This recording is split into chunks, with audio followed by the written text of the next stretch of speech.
make a quick announcement about the Thanksgiving meal we're going to have, and really what we need help with. And what we need help with is just people coming to eat. A lot of people have asked me, hey, can I help cook? We could use a little bit of that, but honestly, not much. So the kind of spirit of this meal is if you don't have anywhere to go for Thanksgiving, you don't have family in town, we want you to come eat with us. And so our family, me and Holly, are cooking a big Thanksgiving meal. It's going to be in the Student Center at 11 o'clock. I think that's got that right. Yeah, at 11 o'clock Thanksgiving Day. So we're going to cook a meal. If you've got a friend that you know doesn't have a good place to go, please tell them about this. We've got Holly's cell phone number and email on here. She's kind of a better scribe than me. But just RSVP there. If you grabbed one of these white bulletins, it's in that. So just wanted to let everybody know that. We'd love to serve anyone that doesn't have somewhere to go. Thank you, guys. You said Student Center? It's in the Student Center, yeah. Cool.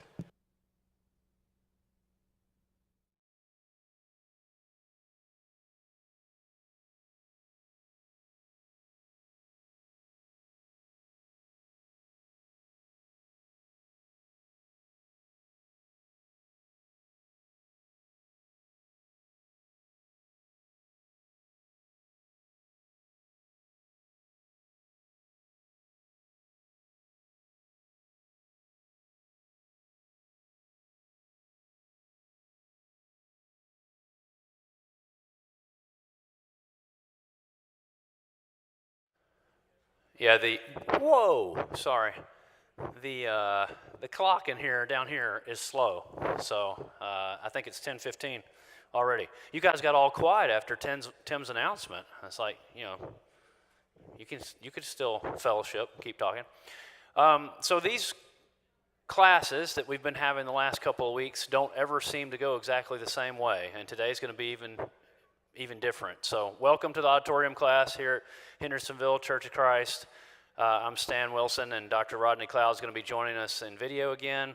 Today, what's going to happen is Dr. Cloud's going to open class, and there's going to be a little section of video that we're going to watch here at the beginning, and then there'll be a middle section that I'll come up and we'll actually discuss here in the room, and then there's a longer section of video at the end. Just the way it worked out with the way we recorded is we were together in that last part, and then I'll close us in prayer. So I think we won't have the time problem we had last week either, because we didn't do 15 videos, we only did 10. So yeah, thank you. I could tell the humor over there. So let's listen to Dr. Cloud start class here. Ready to start. Well, Auditorium Scholars, we're glad to see you again this week. Just a real quick update on Juanita. She has one more procedure to do, and that's this coming Wednesday morning. She's going to be at the Vanderbilt Hospital again, and then the operation should be announced that day. So that's where we are. Thank you for your prayers and cards. Yeah, we're definitely keeping her covered in prayer. Ladies' Bible class on Tuesdays and carrying cards, and we're eagerly awaiting the update. So thank you for keeping us updated. All right, well, as we get started here this morning, we're looking at kind of an overview of what we discussed last week, Dr. Cloud. Where we're sitting in the text this morning is the result of what David has done to unify really Israel. Israel and Judah were loosely held together by King Saul, and we saw that once Saul died, there was that civil war that you walked us through last week. And David had ruled in Judah for a while when he went to Hebron, like we talked about last week. And that after about seven and a half years, they decide that David ought to be king over Israel and Judah. And so he decides that as king over Israel in the north and Judah in the south, he will also establish a capital city, Jerusalem, otherwise known as Zion. Or I think as you have said at one point, the city of David, Davidsburg or Davidburg. Yeah, just a little humor there, like Nashville or Knoxville, so In this case, it was named after a person, so Davidsburg would be a good name. Yeah, I instantly thought Gatlinburg when I saw that. But so we might summarize it by saying together, both of us agree that David was king of Judah, king of Israel, and 1 Samuel 18:16 and 18:28 through 30 confirm that David was loved by both the north and the south, and now he's king of Jerusalem. So now we can say David is actually king. Not that he wasn't before, but he's more king than he was. He's fully king of Israel, known as all 12 tribes, right? Right, and Jerusalem was right between the tribes, the 10 northern and Judah and Simeon. We have to throw Simeon in. Later on, it'll be Judah and Benjamin will be the two southern tribes, but right now it's Judah and Simeon. But Jerusalem was a perfect location. Maybe he's considered the best king of Israel because of his unification of the people and the fact that he has unified them under Yahweh, a single God, and gotten rid of Saul seeking other ways through the medium of Endor and the other things that we've talked about in this class. David has stayed loyal to Yahweh the entire time, and we actually see in one of his Psalms, Psalm 62, verse 5, here on the screen from the New American Standard Version. He says his soul, to his soul, he says, wait in silence, for God alone is his hope, and his hope comes only from him. And he modeled that and exhibited that for the people of Israel. David never served any other gods. Never, never, never. And that's what it means when he was a man after God's own heart. Tell us about this Jerusalem being like a new Eden. It's the same hilltop that Abraham visited and where Abraham met Melchizedek and where Yahweh provided a substitute sacrifice for Isaac. And so therefore we would know it as Mount Moriah, right? Correct. Yeah, it had a long history. And when David, we don't know if David communicated with Yahweh or not about it becoming the capital. He may have. I wouldn't be a bit surprised. But it turned out to be a perfect place to have a kingdom and a city of God. In a sense, it's a city of God's choosing. Yeah, and this picture we have included here is from Second Temple period. So obviously the temple there up at the upper right would not have been there. But the city of David is the section down below that has kind of the walls around it inside the city. We go to the next little part of the story here then. Because Jerusalem has been established and because we've been comparing it to Eden, and I would just insert too that we could take a second just to explain that Eden was the place that God resided with his people. Adam and Eve were in the garden and God was in the garden with them.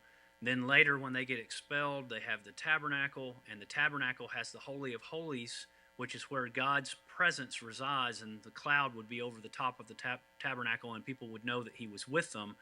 That area of the tabernacle he was over was where the Ark of the Covenant was, and that was where the mercy seat was. That's his footstool on earth, where his throne room is in heaven, that the 70 elders saw when they went to ratify the Sinai covenant.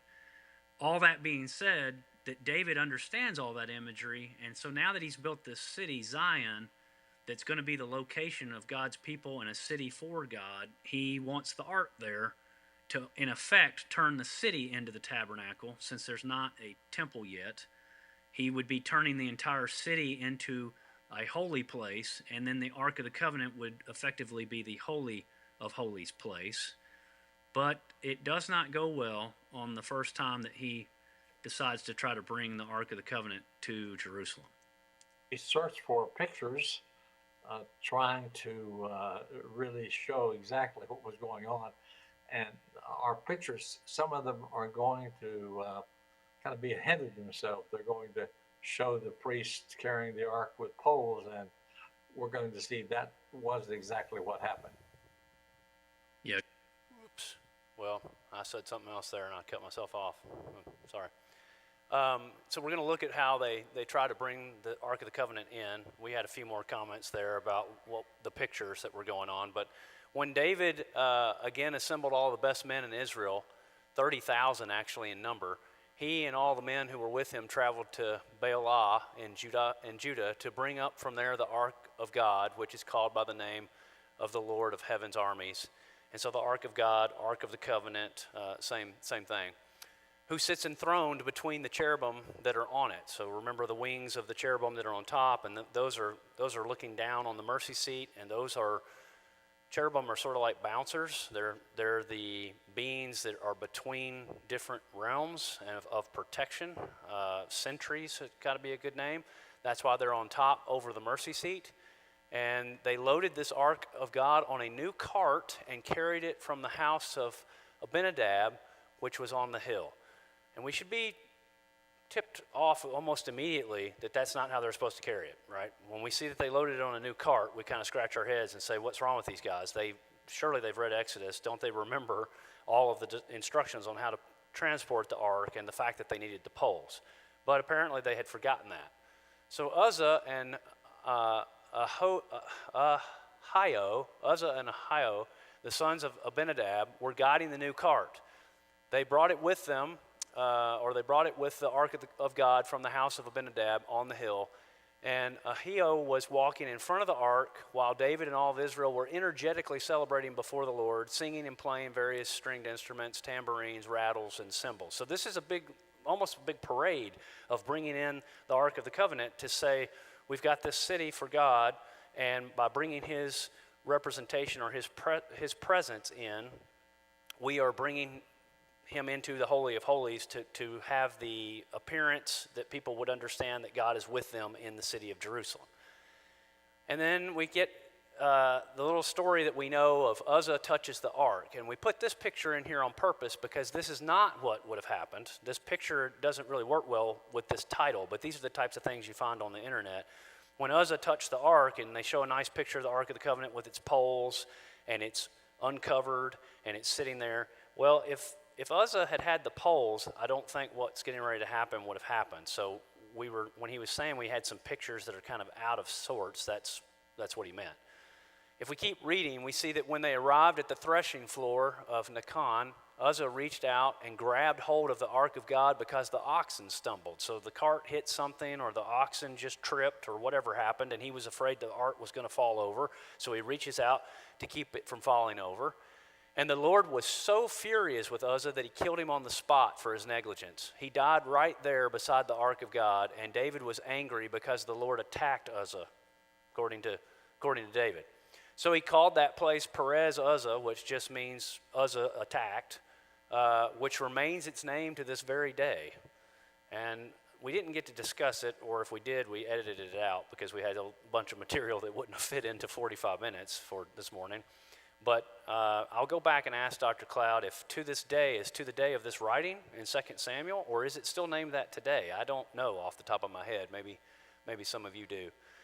But David was afraid of the Lord that day and said, how will the ark of God ever come to me? He's bewildered. He's like, well, if this has happened and Uzzah has been struck dead, we better not do anything else with this thing. So David was no longer willing to bring the ark of the Lord to be with him in the city of David, and David left it in the house of Obed-Edom the Gittite. So it basically is now this thing that is feared, or at least respected enough that we've got to take a pause to figure out how to bring it back properly. And we're going to have that conversation here and also look at this imagery and the fact that I think Dr. Cloud will tell you here in a second, there's like poles even in this picture. Well, they wouldn't have been there, or surely Uzzah would have reached out for those. So this one's not nearly as long. Okay, and again, we actually, if I were drawing a picture of what happened, I would have them marching into the city of Jerusalem, coming in the city.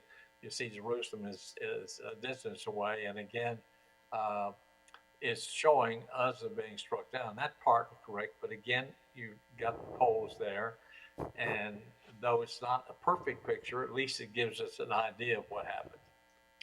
Yeah, I appreciate you pointing out the poles are there. That's problematic just because if the poles were there, you would think that when he reached out to steady it from falling over, he would have used the poles instead of touching the ark. And the lightning is, I guess, just artistic effect for the power coming down from God. He The text doesn't tell us he was struck by lightning. It just says God struck him dead right there by the cart, which, interestingly enough, it's a contrast to earlier in Samuel when the Philistines actually take the Ark of the Covenant and they transport it improperly, right? They send it back to Israel because I guess you could almost suggest that they're scared of it. They go out of their way to try to honor it when they send it back. They put it on a new cart. They put it behind two female oxen that have never been bridled, and they're sort of like, hey, we're trying to respect this box and who it represents and give it back to its rightful owners. And you can see here in this picture, the poles are set to the side. They're not doing anything that's the proper way of transporting it. But my question to you, Dr. Cloud, is that none of the Philistines that we know of died by transporting it this way. So why did Uzzah die? Well, God had given specific instructions to the Israelites how the ark was to be moved. And in this case, God is just glad that the Philistines are sending the ark back, and he's willing to let them break all of those rules to get the ark back into Israel's territory, to Beth Shemesh. Yeah, I really like how that exhibits God's justice. This slide's from one of my Lipscomb classes. That's why it says Lipscomb in the corner. And I tell my students that, one of the things we can take away from this is that God only holds people accountable for the things that they actually know. And even though the Philistines weren't following the rules, they'd never been given the rules. They didn't have the Ten Commandments in the Book of the Covenant and how to handle the ark. And so, like you say, the Israelites did. And that's not an excuse for them, even though it was for the Philistines. So David is sort of bewildered, I think, that Uzzah is struck dead. He's upset that he names that place Perez Uzzah, as we saw in the text, and it's named that to this very day, it says.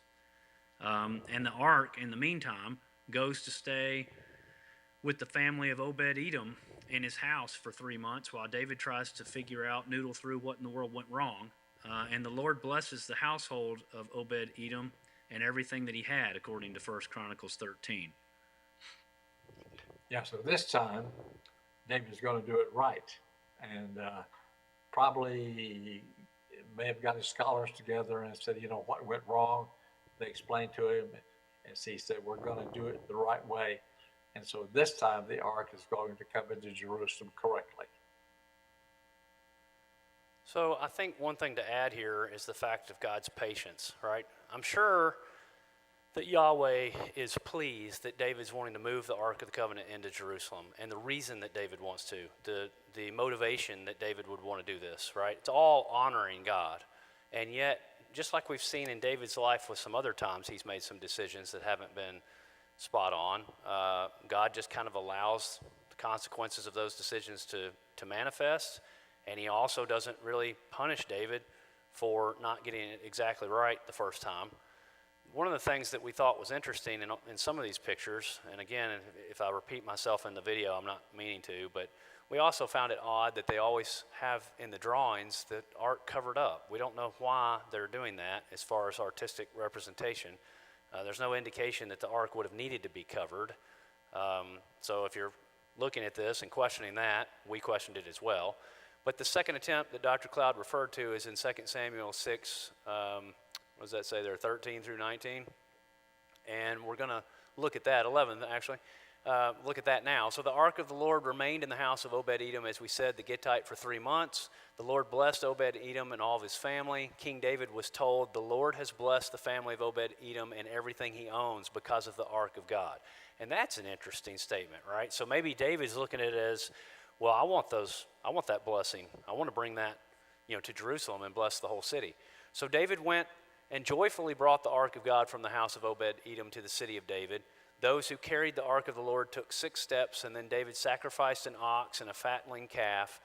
Now David, wearing a linen ephod, was dancing with all of his strength before the Lord, and David and all of Israel were bringing up the ark of the Lord, shouting and blowing trumpets. And I wanted to take us back to a picture that we may have looked, I know we looked at one similar to this in this class several weeks ago, but I just wanted to refresh our memory that the ephod is that almost apron-looking thing. It's not the breast piece that we talked about a couple weeks ago with the jewels on it that's made with gold and attached to the shoulders. It's actually the material there.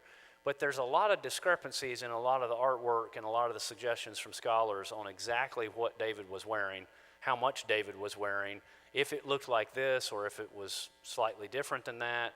And then the adjective there, linen, is interesting too, because when you go back and you read the priestly documents in Exodus, there's very explicit instructions for how all of this stuff is made. And so it's not the ephod, it's not the high priest's priestly documents, priestly, wow, what happened there? Priestly garb. It is maybe a indication that David is acting like a priest, and that's part of his celebration. So we talk about that here for a second. Here we have David dancing before Yahweh, or before the Lord with all his might. And again, the Hebrew basically indicates exercising a lot of effort, maybe whirling around. We don't exactly understand what it means, but we know he was using a lot of energy, and he's is representing the priest, but he's not a priest himself. He's wearing the linen ephod in order to show that this is a holy ark, and so he's bringing it in, and God is not unhappy with this approach. Yeah, I appreciate you pointing that out because some of our listeners here might be thinking the same thing I was thinking while you were saying that, and this is kind of the second time that David has been able to manipulate or bend priestly rules. He ate the showbread that was on its way out when the new showbread had been put in when he went to Ahimelech, and we know that was a big no-no for people in general. And then here he's wearing part of the priestly garb, and when I think in Exodus about how it tells us that those priestly garments were made, they were made with the same intentionality and holiness that the tabernacle itself was made, and the Ark of the Covenant, and the altar, and the bronze basin, and everything else that is instructions there.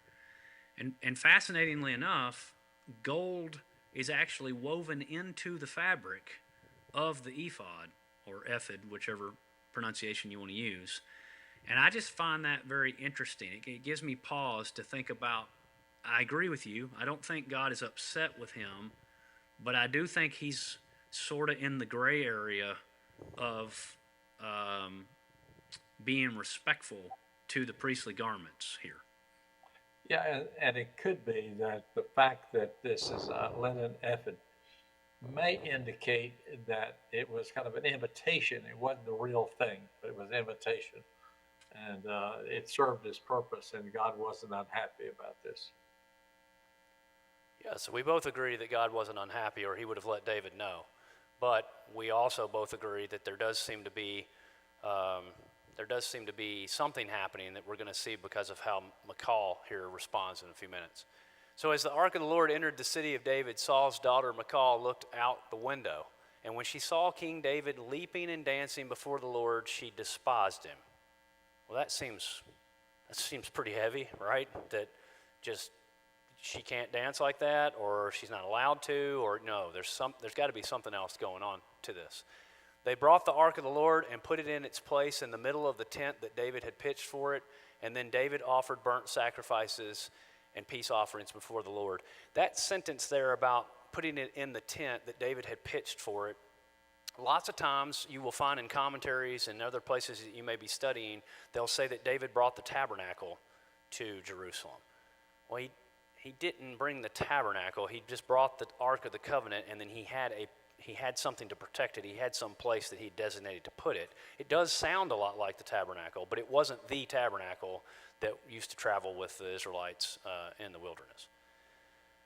And so we'll... Yeah, the story of Michal is most interesting. If you recall from our former classes, we had David marrying her as the first woman he was promised Merib, but that didn't happen. So marries Michal, and Saul has planted her in his, he thinks he's planted her in David's house in order for her to be a spy and to influence him in the right way that makes Saul happy. But that when David ran off as an outlaw, she had helped him run off, and so Saul ends up giving her to another man. Now we saw last week that when David has become king of Hebron, and Abner is trying to get him to become king of all Israel, he says, well, one thing got to be straightened out. I want my wife back. And so she comes into the harem, but there are already other women there. And so we can only assume that things didn't go very well at all. And so now here it is. They're in Jerusalem. She's not thrilled apparently with David. And so she sees him dancing before the ark, and therefore she is going to let him have it when he gets into the house. Yeah, and maybe call me sentimental, but when I was rereading that text about what you're talking about with Abner, with him telling Abner to give Michal back to him, interesting in that passage though is the current husband of Michal, and it says towards the end that he sort of came along behind her crying the whole way, that now she's being taken from him, and he just ends up being told to go back home. And the text just says that he went back home. So, I don't know. My heart kind of broke for him. And Michal's in the middle of all this too. It can't be a situation where, like, anything we can really relate to completely, because we don't treat our spouses that way nowadays, hopefully. Yeah, she may have been very happy with that husband. We don't know. Yeah. But she certainly wasn't happy when she came into David's harem and all these women are there, and they're all having babies. Yeah, so Dr. Cloud had a lot to say on just how Michal would maybe have been excited to be reunited with David. Remember when we met her, she was madly in love with David, and Saul said that would be David's downfall, is because they were actually really in love. Unlike these other marriages have predominantly been for strategic reasons or political reasons, right? And so we would think that they would actually end up being kind of the marriage of all of his marriages that would have been at the top. But unfortunately, it doesn't go that way. So the reason I was saying that about feeling a little sentimental is Michal's life is sort of ripped out from under her multiple times. She marries David, lets him down through the window, lets him escape from her dad, and then she gets sent off to marry somebody else, probably has established some sort of life there, whether it was good or bad. As Dr. Cloud was pointing out, I hadn't really thought about that. She might have been very happy with her husband, or she might have been very unhappy with her husband. We really don't know. But then to come to David and what we're getting ready to see happen, that what David does just seems like that rips the rug out from under her. So she's very displeased with David. As the ark is entering and he's doing that, she looks down and she despises him in her heart, it says in verse 16. And then in 20 through 23, David went home to pronounce a blessing on his own house. So he comes in after all this celebration and bringing the ark in and having the parade and her seeing what he's done, and he's coming in to bless the house. And she's there, and she came out to meet him, and she says this. She said, "How the king of Israel has distinguished himself this day." Well, that should give us a little bit of a hint towards there's something going on that she thinks should be embarrassing to David, right? He has exposed himself today before his servants' slave girls the way a vulgar fool might do. Well, now, we might just say he's a terrible dancer and that he was acting crazy and doing something that a distinguished gentleman wouldn't do. Maybe, but it seems like there's a lot more there than that. I mean, if that's all you want to, if that's as far as you want to go, that's fine. I'm a both and type person. I'm going to say that that's probably true. Someone in his position, someone as the king, should not have acted the way he was acting anyway. But there's something else, because there's this vulgarness, and there's also the audience of the servant girls, and we're going to talk about that. So you might notice that we have had different pictures of David wearing more or less. And here's one of him wearing less. And that's because, Dr. Cloud, some people believe that when the text says he was wearing this linen ephod and that it was girded around him, as the King James language talks about, that that was the only thing that he was wearing. Well, we just really don't know that. And I think it may be taking it a little bit too far. He does, and Dr. Cloud was saying it could take it too far, and it definitely could take it too far. But I think the reason you find pictures like that is that there's something that was going on that has some sort of influence with the young servant girls and the way McCall responded. So let's go back to the text for a second and see that what happens. He comes in to bless the house, and it was before, and I did this in my, I told him I didn't know if I could pull this off in here, and the microphone's a little hot this morning, so I probably shouldn't get any louder than I already am. But in my Lipscomb class, when I got to this, I told him, that whiny teenager, but it was before the Lord, like it's an excuse. Like he can act like a fool and do what he did because he's going to say it was a particular situation that was exempt from him acting like he should have. I don't know, but he does say that. It was before the Lord, exclamation, like that makes it okay.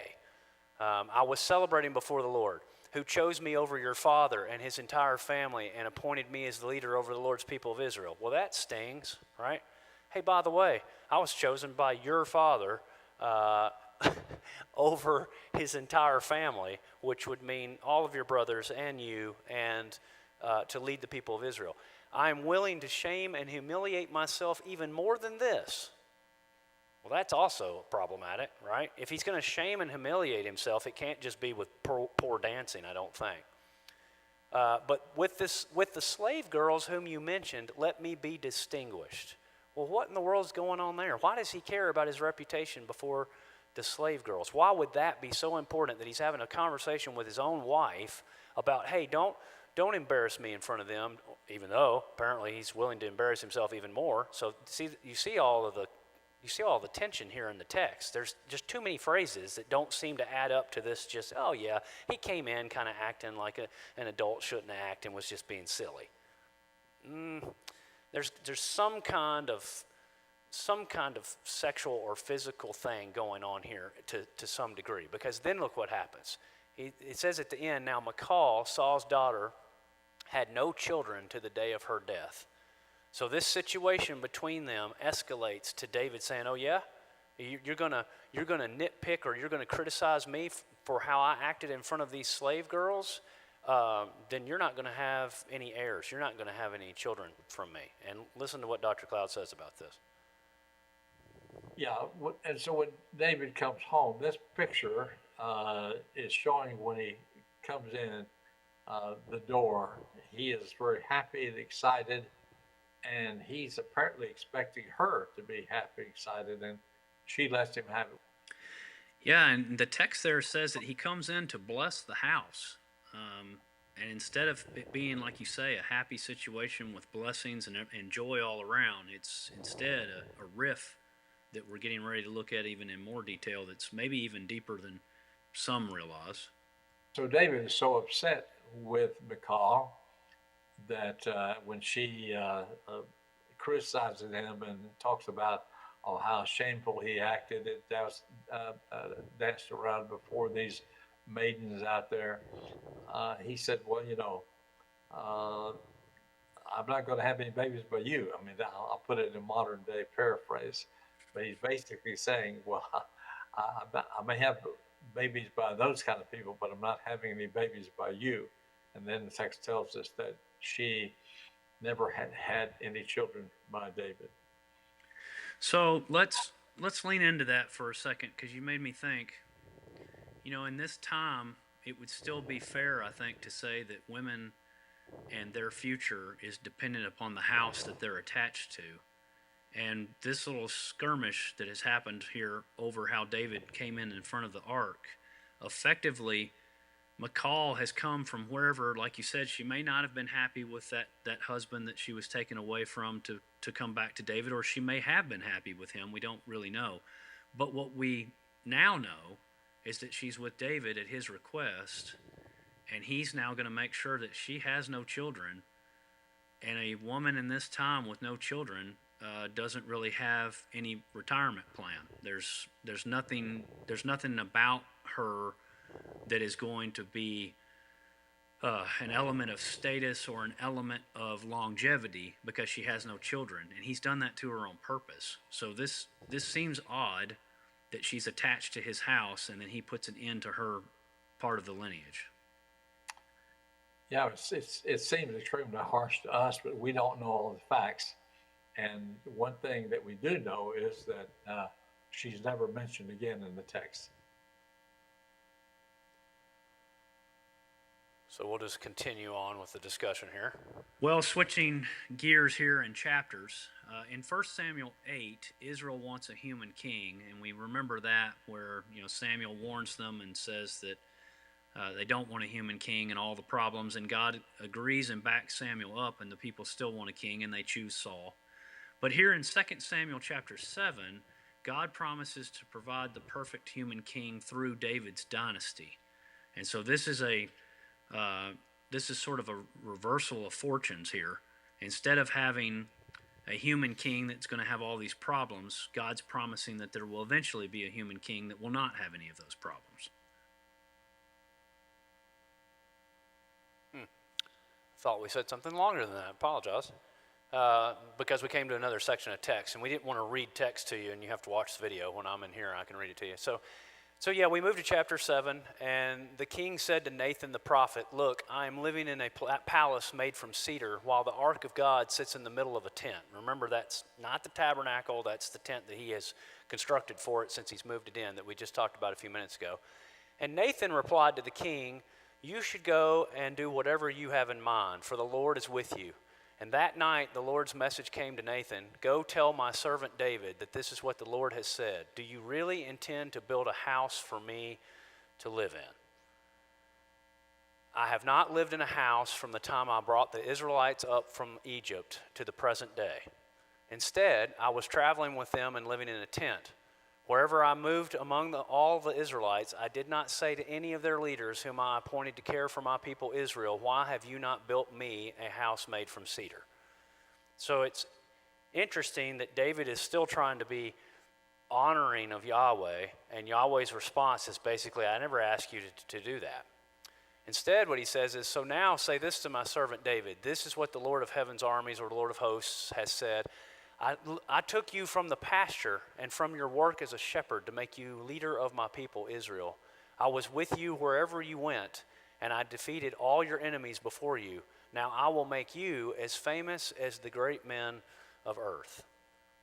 So, Dr. Cloud, after just reading this and us sitting here and thinking about it, it's interesting to me that God puts in this sentence where he says that from the time he brought the Israelites out of Egypt, he's never had a house.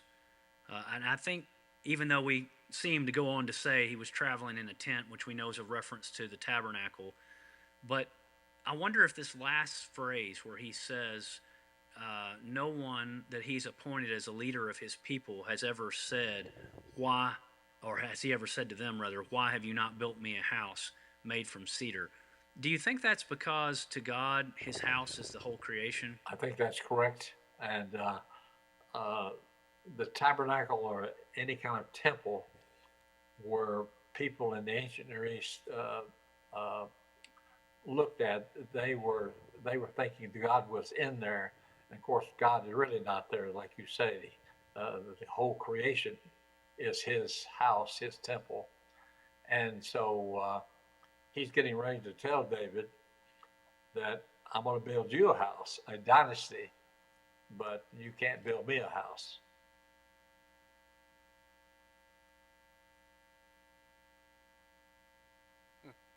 Yeah, as you just stated, God says here through Nathan to David that instead of David building a house for him out of cedar or anything elaborate that would be built in some way that would still be less than the entire creation, obviously, that the Creator has made and is actually his house, he instead will build a dynastic house for David. And he says when the time comes for David to die, he will raise up a descendant of David's one of his sons, and he will succeed him, and the kingdom will be established perpetually for eternity. Yeah, so we're moving in the direction, looking way in the future to Jesus. And Sorry, I messed that up. We're going to maybe. Yeah, as you just stated, God says here through Nathan to David. You get to hear this part twice. That instead of David building a house for him out of cedar or anything elaborate that would be built in some way that would still be less than the entire creation, obviously, that the Creator has made and is actually his house, he instead will build a dynastic house for David. And he says when the time comes for David to die, he will raise up a descendant of David's, one of his sons, and he will succeed him, and the kingdom will be established perpetually for eternity. yeah, so we're moving in the direction, looking way in the future to Jesus and the house of David. Yeah, exactly. Here's a possibility that someone has put together of what it might look like for Nathan to be explaining this to David. He's just saying your house will stand before the Lord permanently, and your dynasty will be permanent. God even says through Nathan to David that God will make David more famous than anybody else has ever been. Yeah, and as we have pointed out many times, David is the most frequent human being mentioned in Scripture. 970 something times, if I remember correctly. I believe you're correct. Right there at it, 969. And what's interesting is, I never thought about it until you just said that this is sort of the proof in the pudding of what God said. That if he's going to make him more famous than all others, other than obviously Jesus of Nazareth, that's exactly at this time what he did. Because of not only the mentions in Scripture, but now we found the things that we've talked about in this class from outside the Bible that point to the existence of David and the house of David and Israel. Well, so Yahweh promises this to David and his line, and that this king will come from his line, and we see that this ultimate new Eden will eventually come about, and it'll be a temple for God's presence. But I think all of that, like you said a second ago, being way, way, way down in the line in the future, this is all pointing towards new creation that will eventually come. Because as you can see here on the screen, we say that David talks about this descendant in Psalm 110. And of course, that descendant in Psalm 110, the way he references him is he says, "The Lord said to my Lord, sit at my right hand until I make all of your enemies a footstool." That last enemy, of course, thanks to Revelation, is death. So I think what we're talking about here is the progression of this everlasting kingdom that will eventually be the only kingdom that's left, because new creation will be here. Death will be gone, decay will be gone, the devil and Hades and everything will be put right. And David recalls God's promise that one of his descendants will rule at God's right hand as a priest like Melchizedek. And of course, Hebrews tells us a lot about this. Melchizedek was a priest king whom Abraham had honored, and he was not from the tribe of Levi. The tribe of Levi came, in the Exodus, and with Aaron being established as the first high priest. But Melchizedek was before that. And so that's how the tribe changes from Levi to Judah, as the Hebrew writer tells us, to Jesus. And that's also how Jesus becomes our high priest and our king, like Melchizedek was a priest and king. Well said. Well said. I couldn't have said it better. Well, thank you. But then things go dark, Dr. Cloud. We've had these great chapters, and we've had some strange things going on. We've had battles that have been won. We've had the skirmish or the rift between two kings go away with the death of Saul and Jonathan, and we just have one king that everything looks like everything's going the way that all the people of Israel would want it to go. And then, as the screen says, the collapse of a king. David lets the power and the ego and maybe the thought of being untouchable go to his head. We're coming to two very devastating chapters. David, if, if you go to the appendix of Second Samuel, you notice different scenes that they've kind of collected together. And one of them is the scene where David is in the battlefield and is almost killed and is saved by Abishai, his nephew. And they tell him, we don't want you going to the battlefield any longer. So something like that has happened. And so chapter 11 begins with David being safe in Jerusalem, safe from the battlefield, but not safe from temptation. So we're going to have a chapter of bad decisions, and then a chapter when God sends Nathan to straighten it out best he can.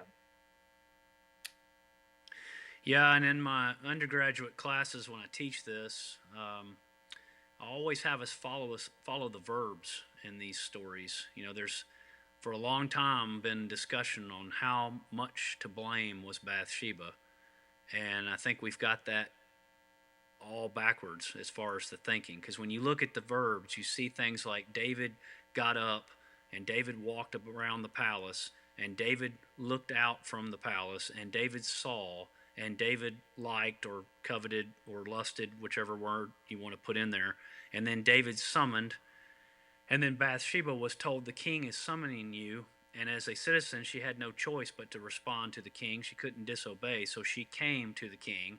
And then the verbs go back to David that he took her and went to bed with her and slept with her and then sent her back the next day, and she returned to her house. So her actions were actions of someone under the rule of the king. His actions were someone who had let power go to his head, that he thought he could do anything that he wanted to. And then, of course, we know that it gets worse because she then informs him that she's pregnant. And when that happens, instead of realizing what he's done, he tries to cover it up. And then that ends up showing that one of his mighty men, Uriah, is actually more of a righteous man than David is, because he will not do what David wants him to do. He will not go home and be with his wife when he says that his men cannot be with their wives, and so that would not be fair. And that spoils David's plan for a cover-up. And so then David has him killed. He actually sends a message by him to the troops, and they are supposed to get him close to the wall and then fall back from him and let him be taken out, and that's exactly what happens. Yeah, we have a situation here where David, a man after God's own heart, is going to break 3 of the 10 commandments. He's going to covet, he's going to commit adultery, and that he's going to commit murder. And as Stan was saying, when Uriah comes home, because David tells Joab to send Uriah home, when Uriah comes home, David is trusting that he'll want to see his wife and that he'll have sexual relations with her. And therefore, people will think this baby belongs to Uriah. But Uriah is a person of high standards, and Uriah stays in the barracks that night rather than going home. And David is rather upset when he hears about it.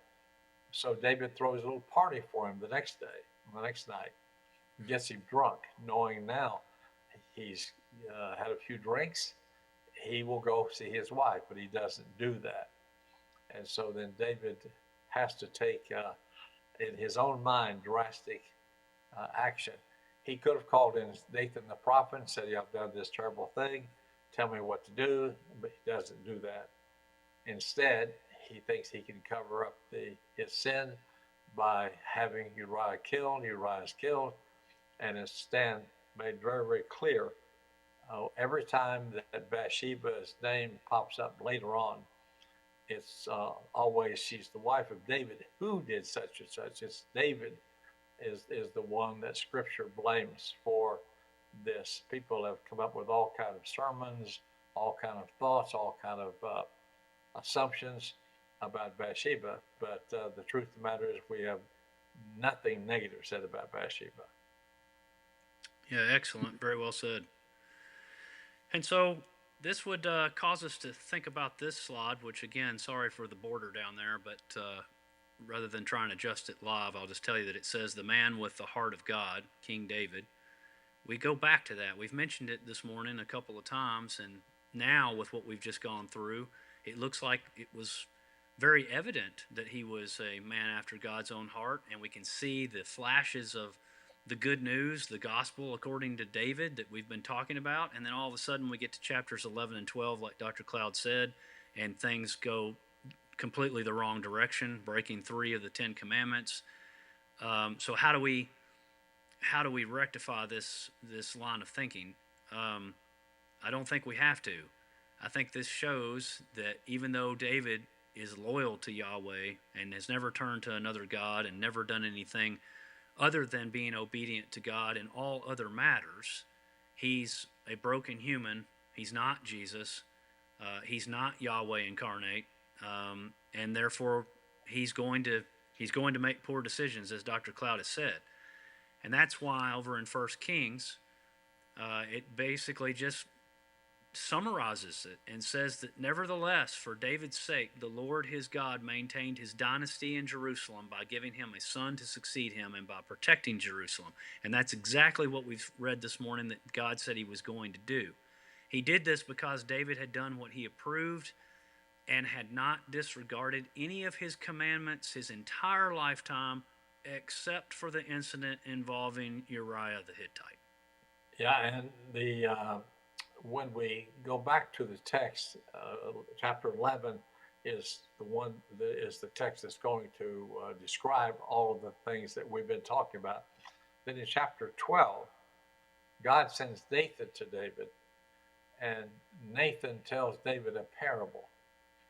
And it's like I like to call it a parabolic mirror.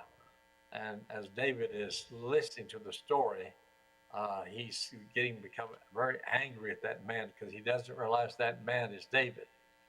But when Samuel and Nathan says to him, "You are the man," suddenly it all hits him. And David, rather than having a fit, throwing Nathan out, having Nathan killed, he quickly says, "You are right." He goes back to himself. He had become a different person for this short period of time. He put himself first. But now he goes back to the man he should have been. And so he prays for the child. He asks for forgiveness. And Nathan tells him that God will forgive you, but you will have to suffer the consequences. And of course, we'll see in the next several chapters that the sword will not depart from David's house. Let me mention something that Stan mentioned the other day, and that is me telling this about King George and the rubber ducky. He remembers me telling that when we were teaching on this story in the past. But what happens is my little nephew, my great nephew Dorian, and my grandson Duncan, when they were children, we used to watch a lot of VeggieTales. And King George and the Rubber Ducky is not my favorite, but it has a favorite scene in it that's great. Of course, what they had to do was they had to get rid of the murderer, and so the guy that's Uriah gets creamed. That they with throwing pies at him, and then of course they can't bring in the sex. But what's really good about the show is when the wise man comes in, who turns out to be Nathan. When the wise man comes into the king, what happens is they do a flannel board scene, and then the flannel board is actually great. And so they've got David, and they've got Uriah and his lambs and all of that stuff, and his one lamb. And when the wise man comes to say that you are the man, you're the one, a crown jumps on, flannel crown jumps on King George's head. So it's that part of the video is quite good. So if you ever get a chance to watch it, that one part is worth watching. I think that was better than the last time you told me about it. So thank you for sharing that with us. And I guess with that, we'll conclude this lesson, and we'll look forward to two more before the month of November is over. And I'll close this with prayer.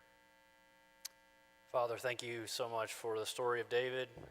Thank you for allowing us to study it together, and thank you for the technology to bring Dr. Cloud in. And may we see from the story of David that if we just try to be like him, even though we're sinful people and even though we make terrible mistakes, we see that you honor your promises and that you're faithful to us and that you love us unconditionally. And we thank you for that, and we thank you, Jesus, for your unconditional love and you being the source of eternal life. It's in your name we pray. Amen.